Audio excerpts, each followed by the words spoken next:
Here, the divorce papers. I'm taking all the inheritance for myself." Dean said with a big yawn as I was greeting our relatives, and chuckled lightly.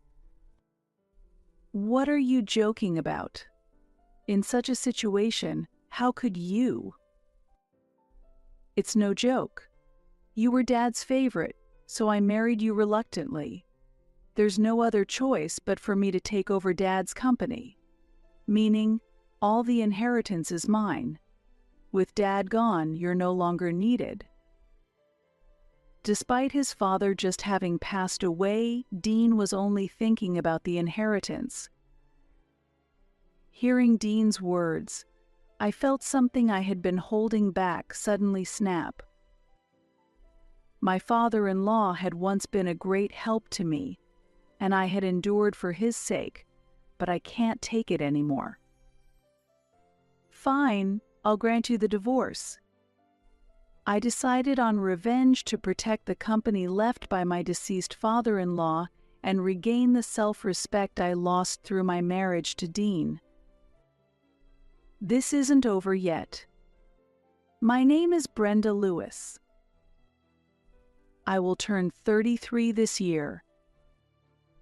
I had to take over Cooper Manufacturing immediately after my father died in an accident at the age of 25, without time to grieve.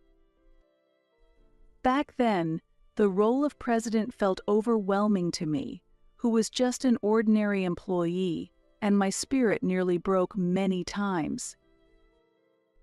During those times, my father-in-law, Dalton, supported me. Dalton was an old friend of my father's and rushed over as soon as he heard the news. Being a business owner himself, Dalton taught me the basics of management from scratch. He is a great benefactor to both me and my company. 3 years after becoming president, Dalton invited me to dinner and introduced me to his son Dean. "Brenda, this is my son Dean. I've put him in charge of managing one of our branches. We hope to increase cooperation with your company. Please look forward to working together." "Nice to meet you. I've heard a lot about you from my father. I've been entrusted with the branch office, but I'm still inexperienced, so please guide me kindly." Dean, who spoke with a bright smile, seemed at first glance to be a very sincere young man. Knowing he was Dalton's son, I was convinced of his competence and was able to build a friendly relationship quickly. Dean, always with a smile, asked, "I heard from my father that you're managing a company at such a young age after your late father's passing. Your abilities are impressive given your youth. What industry does your business operate in?" To this, I revealed the name of our company. Our company is called Cooper Manufacturing, and we primarily handle automobile parts. I'm still an inexperienced president, but I'm striving every day to protect this company left by my father. Without the support of many, including Miss Lewis, I wouldn't have had the confidence to run this company on my own. Cooper Manufacturing, you say? That's a new name to me. I understand small factories are having a tough time in the current economic climate, but I support you. Dean then looked at me with what seemed like disdain, but quickly returned to his previous gentle smile. Although I felt a slight discomfort at that change, I quickly convinced myself I was overthinking it and continued the conversation while enjoying some drinks. Gradually, Dean began to ask me out for meals and dates more frequently, and half a year after we met, he proposed to me. "Brenda, let's start a relationship. I've always sought someone as strong and warm-hearted as you." Initially hesitant, I decided to date him due to his sincere attitude and my gratitude towards Dalton. After a year of dating, the two of us got married. During our engagement, Dean was continuously kind and treated me with great care. So when do you plan to quit your job? One morning, a month after our wedding, Dean casually threw that question at me while I was preparing breakfast. I stopped the knife I was holding. I haven't thought about quitting. Dean frowned in displeasure at my response and looked unhappy. Hey, we're married, right? Sure, it's just a branch, but I am the president. You working despite being married makes it seem like my income is insufficient, which isn't a good impression for other employees. But this company is what my father left behind. I won't leave it no matter what. Dean snorted disdainfully and continued with a condescending attitude. It's just a small-town factory. When compared to big corporations like ours, it's clear which is more important. I realized then that the discomfort I felt when we first met was because Dean looked down on the company my father had left as merely a small-town factory. Dean, that's not the right way to speak. My company has important business partners and staff. I can't just quit. Business partners and staff? That's nothing significant. Isn't it obvious that your company doesn't even compare to one of our branches? I was at a loss for words at his remark. Dean clearly didn't understand the responsibility of running a company, regardless of its size. I took a deep breath and tried to address the situation calmly. Dean, the value of a company isn't just in its size. Even if it's small, it has its significance. My company, too. I get it. It's important to you. But face reality. It's unimaginable that a company run by someone as inexperienced as you could survive.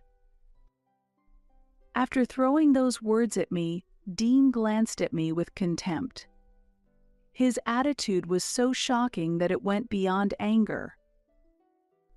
My father was a warm-hearted president who cherished his employees. I always admired my father for that. But Dean insulted my father. Struggling to contain my trembling anger, I barely managed to respond. Dean, our companies may differ in size, but our employees and partners are important too. It's wrong to belittle them like that, and please stop looking down on my company as just a small-town factory. So what? It's just a local business, right? Our company handles various products, including automobiles and appliances. The difference in scale is clear. This is why it's troublesome with beginners. Really, it's disheartening. I'll have breakfast outside. Sighing, Dean left for work without waiting for a reply.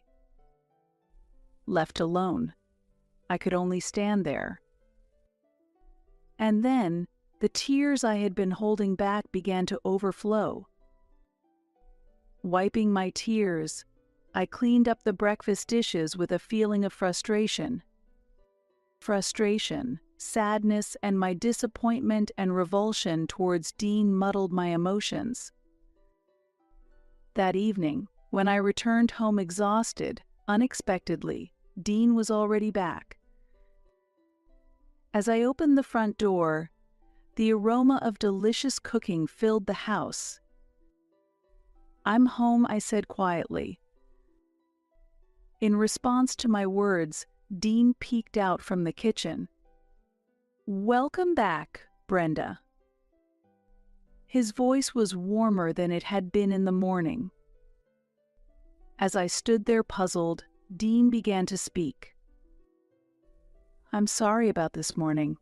I was stressed from work and took it out on you. I shouldn't have directed it at you," he apologized to me. The sight of him apologizing gradually dissolved the anger in my heart. As a gesture of reconciliation, I tried to prepare dinner. I'm not confident about the taste, though, Dean said with a bashful smile. His words made me smile involuntarily. Thank you, I really appreciate it, I expressed my gratitude. We sat down at the table together and began eating the meal Dean had prepared. While the food wasn't gourmet, his effort made it strangely delicious. It's good. Thank you, Dean, I murmured softly. Dean smiled satisfactorily at that. With this, our argument seemed to have ended, but afterwards, there was a noticeable change in Dean's behavior. For a time, he regained his former kindness, but gradually he became colder towards me and his disparaging remarks about my company increased. A year into our marriage, his behavior resembled that of a tyrannical ruler. When I came home late from work, he greeted me sarcastically while lying on the sofa. Finally home, huh, Madam President? What time do you think it is? I'm sorry, I was held up by an unexpected meeting. I'll prepare dinner right away. I said this almost apologetically and hurried to the kitchen. Watching me, Dean scoffed derisively. A meeting? Huh? Were you really working overtime? Is the president of a small-town factory that busy? I didn't respond to his words and silently started cooking. The relationship between us continued to deteriorate. Dean, disliking mere formal apologies, appeared before me without hiding his anger, saying coldly, "Brenda, do you understand how you're managing to live like this? You're acting like you're just the president of some small-town factory." I internally resisted, but dealing with his company was crucial for mine. I gave up on arguing, but it wasn't that I felt nothing. Struggling to contain my anger, I responded with a trembling voice. I live thanks to your support. I appreciate it. This response irritated Dean, and he became even more aggressive. If you're thankful, show it. Or apologize from the bottom of your heart, and I'll forgive you. I bit my lip hard to suppress my anger. What's the matter? Can't you do it? If you can't, I don't mind terminating our contract with your company. I can crush your company any time. If there's no apology, I'll suspend our transactions. As he said this with a sneer, I felt disgusted but decided to protect my company. Though I tried to apologize, my pride wouldn't allow it, and I hesitated. What are you doing? Hurry up. Pushed by his urging, I finally pleaded. Please continue doing business with us. I beg you. Seeing me beg so desperately, Dean laughed smugly. Hack, pathetic. To think such a person is a president.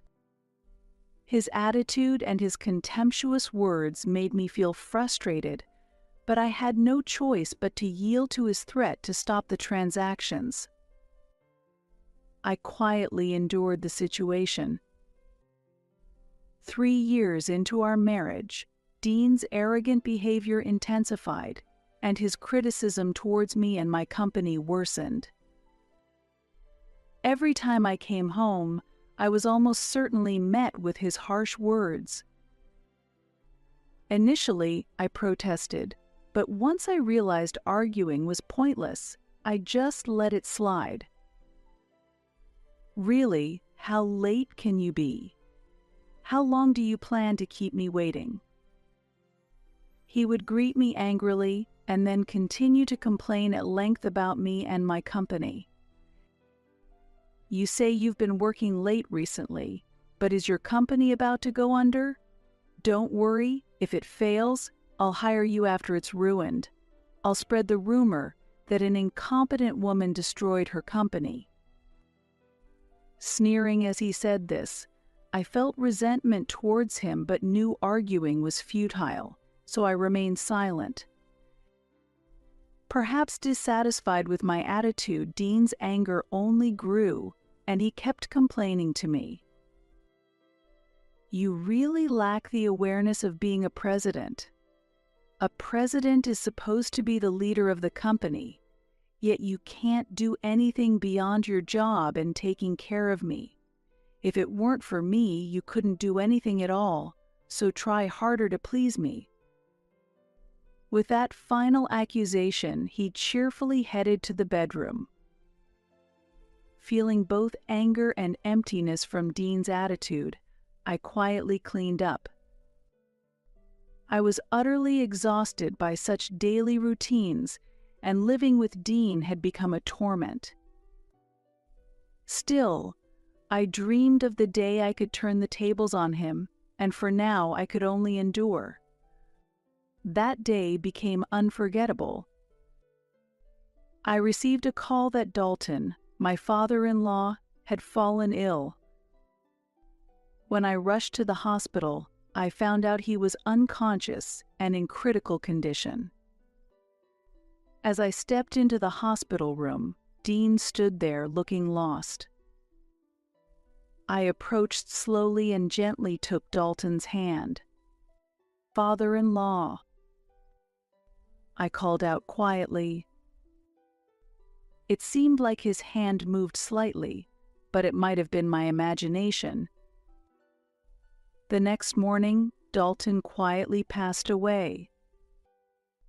On the day of the funeral, I wore black mourning clothes and quietly entered the venue where people were gathering. The number of attendees conveyed how much Dalton was loved. In the solemn atmosphere, I politely greeted each mourner and looked for Dean. The moment I spotted him, an unbelievable scene unfolded before me. Dean, as the chief mourner, wore an inappropriate, bored expression and occasionally yawned largely, seemingly unaware of the cold stares from the visitors. "Dean," I called out to him quietly. He turned towards me and his expression changed momentarily, but soon he seemed to lose interest and return to his previous demeanor. I took a deep breath and vowed to remain calm. "Are you properly greeting the people who've come for the funeral?" Dean scoffed disdainfully, pulled out his smartphone, and said coldly, "It's too much hassle, handle it yourself." I watched in astonishment as he opened a game app. "Dean, your father's funeral is happening right now," I said with a trembling voice, trying to draw his attention, but he continued to ignore me, absorbed in his smartphone. Occasionally, the sound of his game cut through the surrounding silence, and I could feel the icy stares from the attendees. Feeling apologetic to those around us, I tried to gently stop him from using his smartphone. "Please, just for today, refrain from it," I pleaded, but Dean shook off my hand without hiding his irritation. "Stop bothering me. Let me do what I want at the funeral. It would be better if this ended sooner." He continued with his insensitive remarks. His words weighed heavily on my heart, and I questioned if this was the man I once loved. There was no trace of respect for Dalton. Eventually, the funeral ended somehow, and as the family gathering for the meal began, Dean blurted out boredly, "Finally, it's over. Here are the divorce papers. I'm taking all the inheritance for myself," he said half-jokingly as he laughed smugly. In his hand, he already held a divorce paper he had filled out. I stared at Dean, dumbfounded. "What are you joking about? In such a situation, how could you?" "It's no joke. You were Dad's favorite, so I married you reluctantly. There's no choice but for me to take over Dad's company, meaning all the inheritance is mine. With Dad gone, you're no longer needed."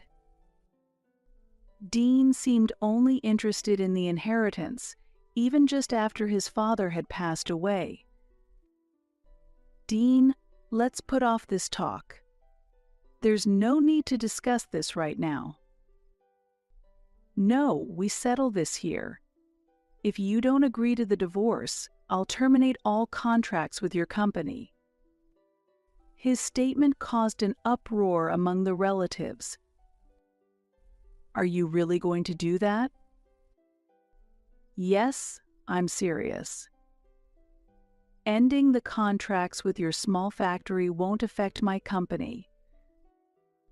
Dean's words pushed me to my limit. I had been grateful to and loved my father-in-law, and so I endured everything because of him, but I could no longer bear it. "Fine, I'll grant you the divorce."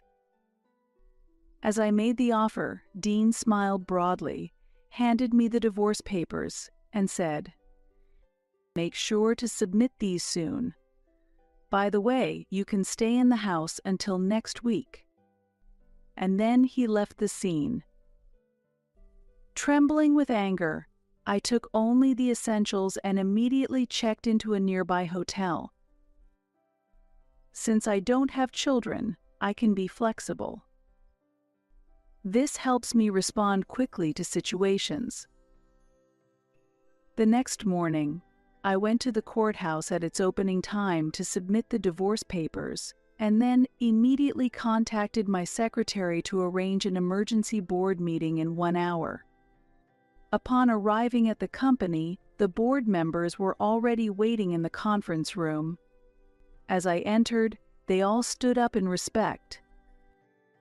Once I took my seat, they sat down as well. I apologize for the urgency, but there is an important decision that needs to be shared.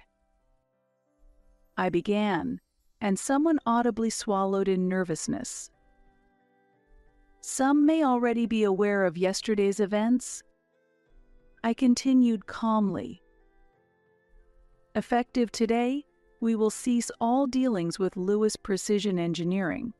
Please review the contracts to ensure there are no penalties for breach. Voices of surprise filled the meeting room. Lewis Precision Engineering had been a valuable partner to our enterprise, but it was also led by Dean. After all discussions were concluded and the board members had left the room, I walked over to the window and took a deep breath. Looking out, I firmed up my new decision. Let's take action. I called my secretary and issued the necessary instructions. Prepare a notice ending our dealings with Lewis Precision Engineering and inform my ex-husband as well.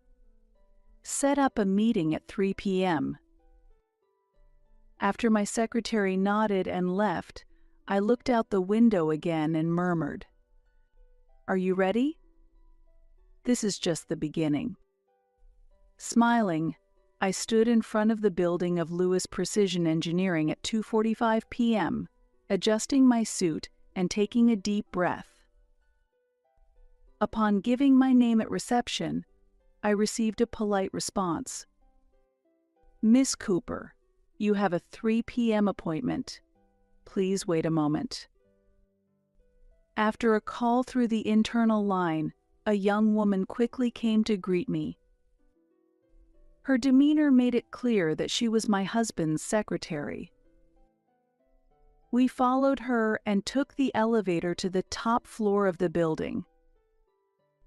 My heart rate increased slightly, but I made an effort to maintain a calm expression. After arriving, the secretary led the way and stopped in front of a large door, giving a light knock. When the door opened, there was Dean, seated in a large chair within the spacious office. "What do you want? Is the divorce finalized? Or did you come to ask for money? A woman running a small-town factory must have too much free time on her hands." His voice was dripping with his usual arrogance. Since we had no financial arrangements when we parted, he seemed to misunderstand that I had come to demand something. I quietly took a seat and, after calming myself, continued speaking. "It's been a while, President Lewis. I am here to discuss business matters." What's with the cold attitude? He could hardly hide his irritation. Smiling slightly, I slowly took a document out of my bag and said, "I have come to deliver this. As of today, we will be terminating our business dealings with your company." As I spoke calmly, Dean's face changed color, and he froze momentarily. However, his laughter soon filled the room. "You're joking, right? Your company is cutting off business with us? It's just a small-town factory, isn't it?" Dean still seemed unable to grasp the reality. In fact, Lewis Precision Engineering's business with Cooper Manufacturing accounts for 40% of your revenue. This will significantly impact your company. He looked back at me in astonishment. "You're lying.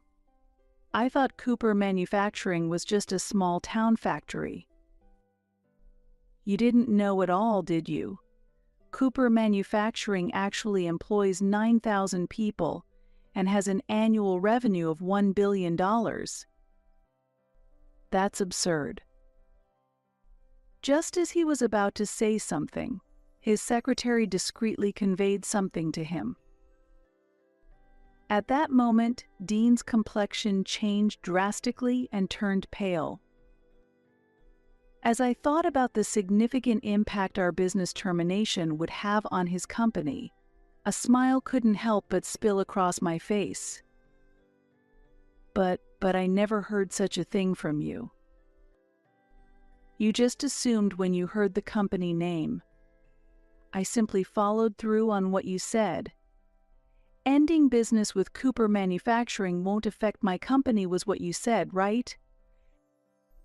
I repeated his words calmly, highlighting how crucial they had been for the survival of his company. This break could mean the end of his company. He seemed to realize this as his face grew even paler. "Wait a minute. I just misunderstood Cooper Manufacturing as a mere small-town factory. Besides, if you're making so much, why do you always wear such simple clothes? You're joking, right, Brenda?" Dean, previously full of confidence, now pleaded weakly. "You really don't understand anything. I'm just following my father's teachings." I sighed deeply and looked at him intently. My father despised flaunting wealth and understood its risks well. That's why I live modestly, quite the opposite of you, who squanders money. As I smiled gently, Dean's face turned red with anger and embarrassment, and he fell silent.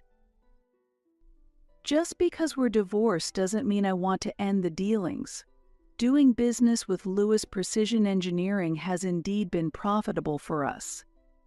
However, recent issues with quality and delays in delivery. I paused mid-sentence and looked directly at Dean. "And the main reason is your moral failings. You shirked your responsibilities as the chief mourner at your father's funeral and pushed a divorce paper at me while many relatives watched. You declared, "All the inheritance is mine." I was drunk. I was sad about my father's death and had some drinks before the funeral. It wasn't intentional. For 3 years since our marriage, you have looked down on me. You never understood my profession, only criticized and insulted me. And yesterday you showed your true colors. If that wasn't your true self, then what is? Dean remained silent, at a loss for words. Dealing with someone who lacks such ethical standards poses a risk to Cooper Manufacturing. That's why we are terminating our dealings. Brenda, please reconsider. Our company will go under. As Dean pleaded in a feeble voice, I responded with a cold smile. Your company will be fine, right? I remember you often said, I can buy it out anytime if I really wanted to. Dean's complexion turned ghostly pale. Dean likely never imagined his own words would come back to haunt him like this. You bastard. As he said this, Dean stood up and swung his arm towards me in anger. At that moment, his movement froze mid-air. Do you really intend to overpower me? Go ahead, try it. If you commit violence here, the reputation of Lewis Precision Engineering will only worsen. Moreover, attacking the female president of Cooper Manufacturing would be even more disgraceful. My calm response caused Dean's hand to tremble. Damn it! While filled with rage, he slowly lowered his hand. This is goodbye. Farewell. With that, I left the room. I could hear Dean's shouts behind me, but they seemed distant now. Half a year had passed since my company ended our business dealings with Lewis Precision Engineering. During that time, the decline of Lewis Precision Engineering was significant. Initially, Dean tried to revive the business. He looked for new business partners and tried to motivate his employees, but once the termination of our dealings became public, his company's credibility rapidly declined. 2 months later, major clients began to cancel their contracts one after another, and Dean started offering excessive trading conditions, which further damaged his company's reputation. 4 months in, Lewis Precision Engineering faced financial difficulties, payments to employees were delayed, and staff began resigning or moving to other companies. The bankruptcy of Lewis Precision Engineering seemed inevitable. That day, I received a phone call. Hello, Brenda. The voice was hoarse and difficult to hear, but I immediately recognized it as Dean. What is it? I asked coolly. Please, I need to talk to you in person. Gone was his previous arrogance, replaced only by a tone of desperation. All right, let's meet tomorrow at 3 p.m. at Cooper Manufacturing. After hanging up, I sighed heavily. I had decided to end it all. The next day, Dean arrived 10 minutes early for our appointment.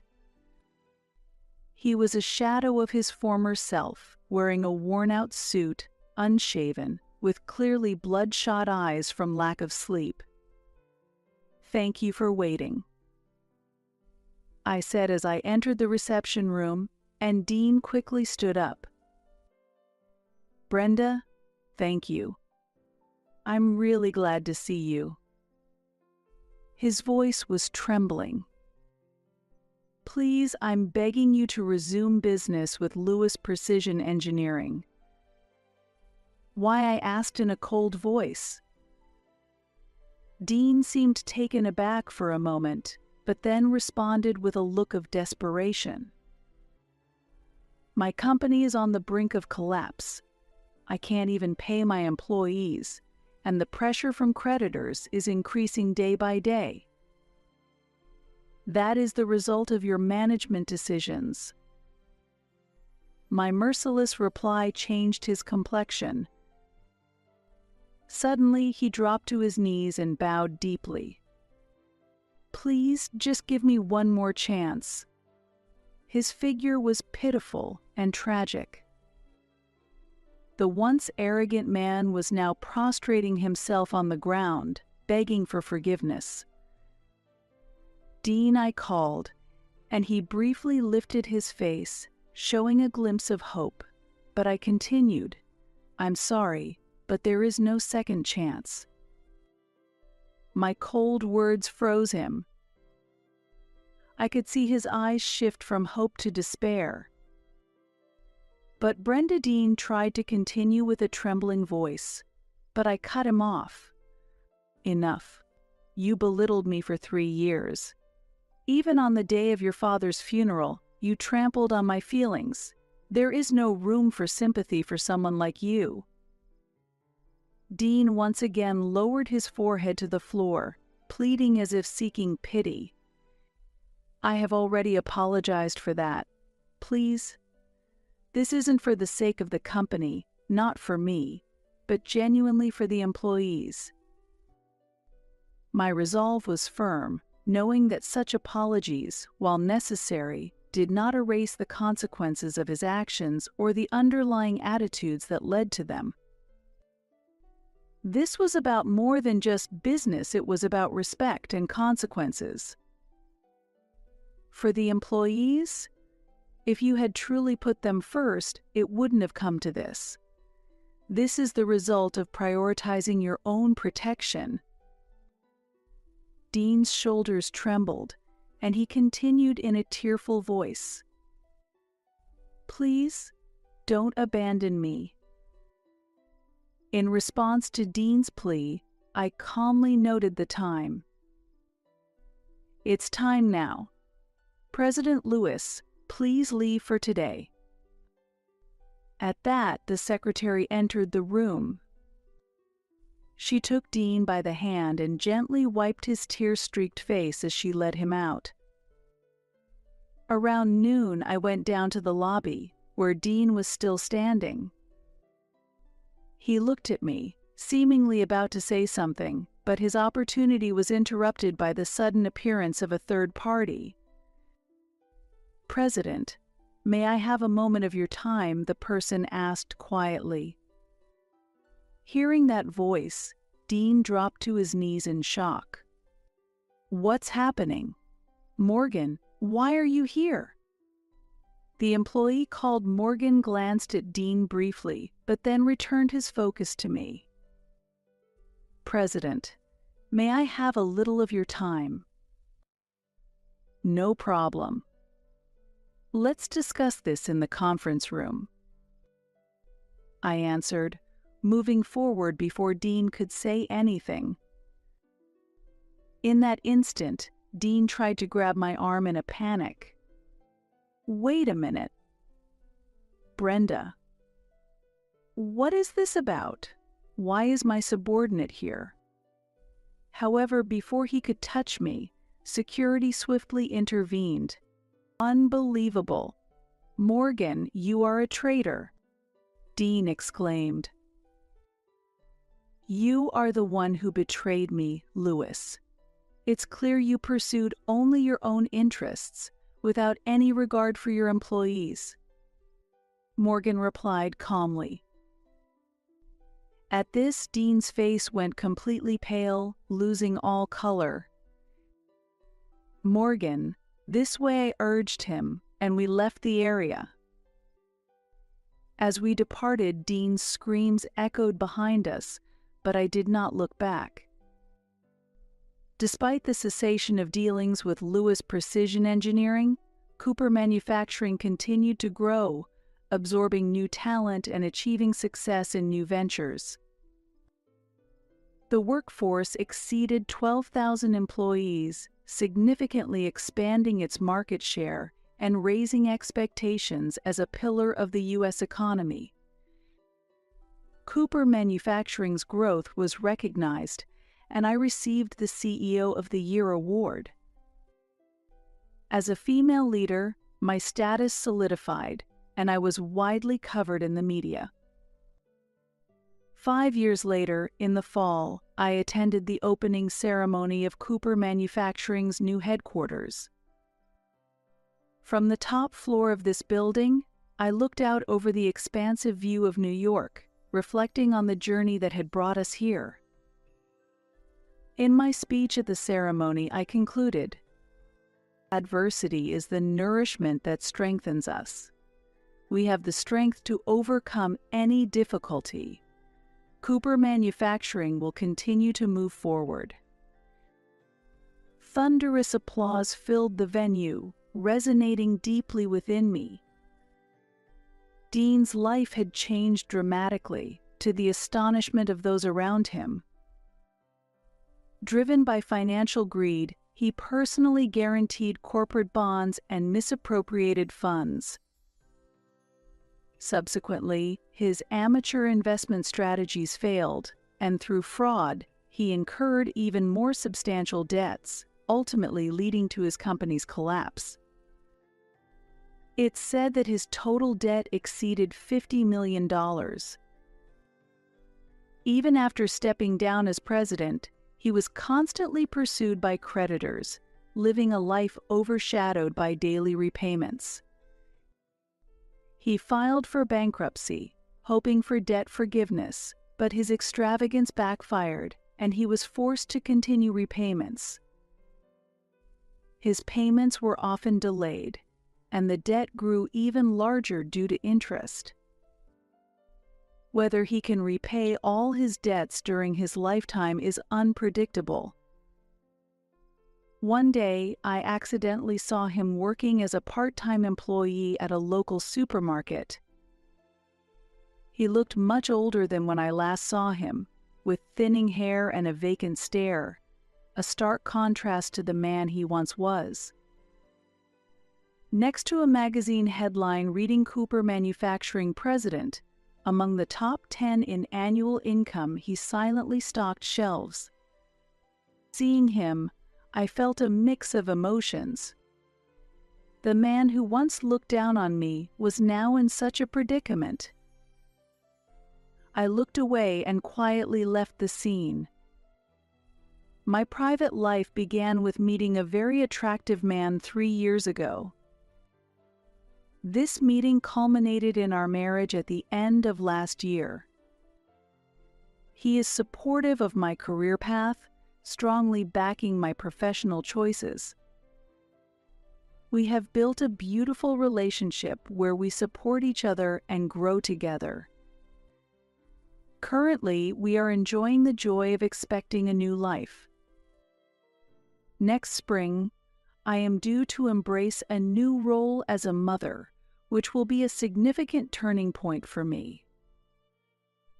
Although my concerns about maintaining a balance between work and home life are not entirely resolved, I am confident that with the support of family, friends, and colleagues, I will be able to overcome these challenges. I am very much looking forward to seeing how much I have grown by this time next year. I am committed to working hard towards the ideals I aspire to and forging a fulfilling future for myself. Against the grand backdrop of New York, I quietly smile. My expression is brimming with a sense of accomplishment and hope. I close my eyes gently and speak to my late father in my heart. Dad, the vision you once had for the company, I have made it a reality.